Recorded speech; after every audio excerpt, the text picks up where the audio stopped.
Hello, today we are talking about the character of Mrs. Reed from the novel Jane Eyre, written by Charlotte Bronte. Mrs. Reed became the owner of Gateshead Hall after her husband's death.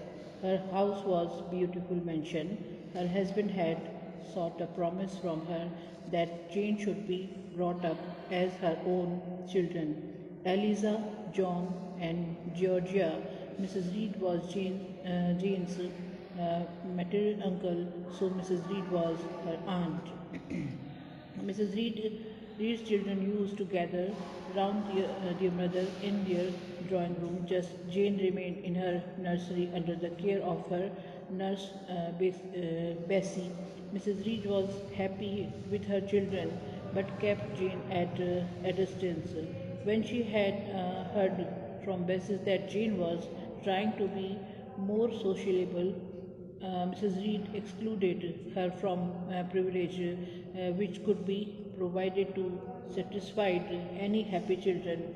June Reed's behavior was very cruel to her, though he did not have much affection for his mother and sister, but he had apathy for Jane. Mrs. Reed did not mind her son's libertine ways.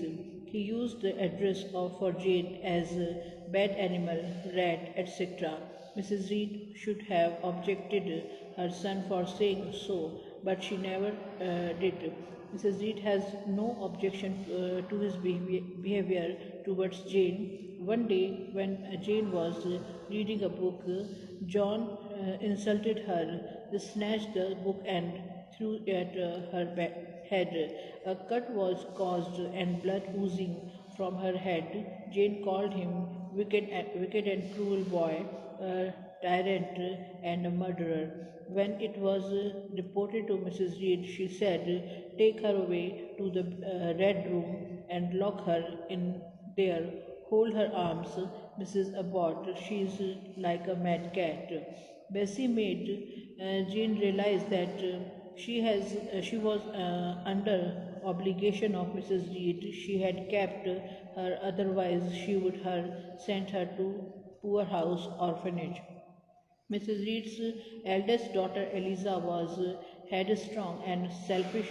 Second daughter Georgia was girl of a spoiled temper, and her son John was a spoiled child who was bedmash.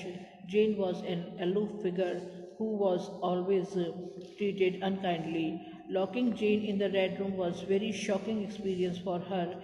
She laid unconscious in the room because she dreaded a white figure there. Jane expresses, "Yes, Mrs. Reed, to you I owe some fearful ranges of mental suffering, but I ought to forgive you, for you knew not what you did." At Gateshead Hall, not only Mrs. Reed, but all other inmates also behaved unjust and unkindly to her. Only Bessie was sympathetic to Jane. Jane disliked Mrs. Reed and said, "I was treated as the most wicked and abundant children under the roof." She had bad feelings about Mrs. Reed. Once Brockhurst was called into the Gateshead Hall.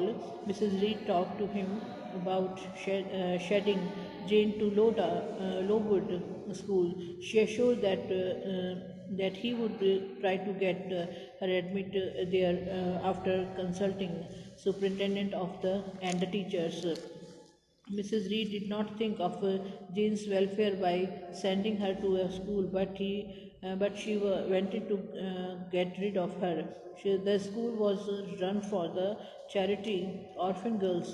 Mrs. Reed had found out a way to send Jane away from her sight. She was a lady in her later 30s. She had a stout body, square shoulders, and strong limbs. Her face was large, Her was low, her chin was large, and her mouth and her nose were regular. She had a dark complexion. She had control over her households, but her children laughed at her. She always dressed well. All the features were good. After Mrs. Brockles' departure from there, Jane and Mrs. Reed was left alone in the room. She asked Jane to go out of her room, but Jane didn't move. She gathered her evergifts and spoke bluntly. I am not a deceitful. If I were, I should say, I love you, but I declare I do not love you. I dislike you to worst of anybody in the world except John Reed. Mrs. Reed was wonder-struck to hear it from Jane because she had never expected to hear so. Jane further said, "You treated me with miserable cruelty. People think you a good woman, but you are bad, hard-hearted. You are deceitful." Mrs. Reed was frightened to hear such words. Jane hated Mrs. Reed up to this extent that the day on which she left for Lowood, she did not say even goodbye to her. When Basis had asked Jane to bid goodbye to her beneficiaries, she said, "Basis, your missing has not been my friend. She was my foe." Once it was at Lowood that Mrs. Brockhurst declared Jane a liar and cast away. Such words of Jane were used by Mrs. Reed, and Mrs. Brockhurst merely reproduced them. Jane's childhood for 10 years was perpetually full of suffering because of Mrs. Reed. Mrs. Reed had caused such a phobia in Jane's heart that when she joined the government gateshed, Jane prayed to God, Mrs. Fairfax may not turn out a second Mrs. Reed. Earlier, Jane had presented two identical cases when she was at Lowood, and Helen Burns has suffered because Mrs. Sketches and Jane because of Mrs. Reed.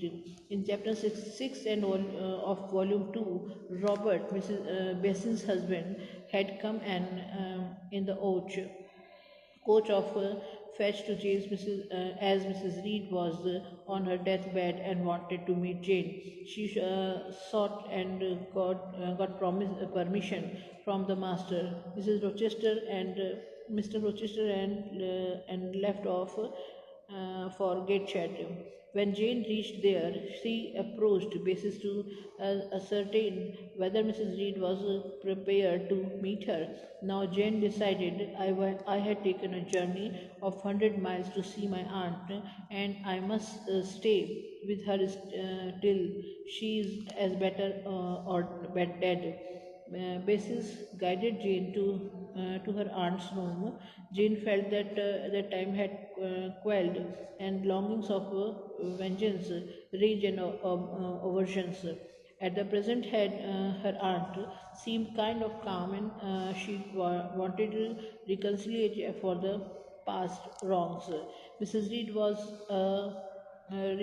remorseful mood. She talked about Jane's mother and her dislike for her, and also about Mr. Reed's pity for Jane, or an orphan.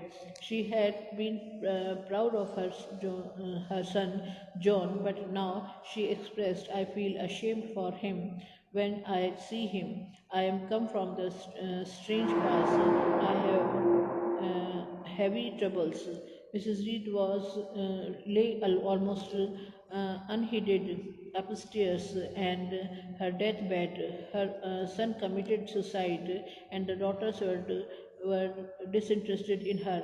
Only Bessis looked after the old woman.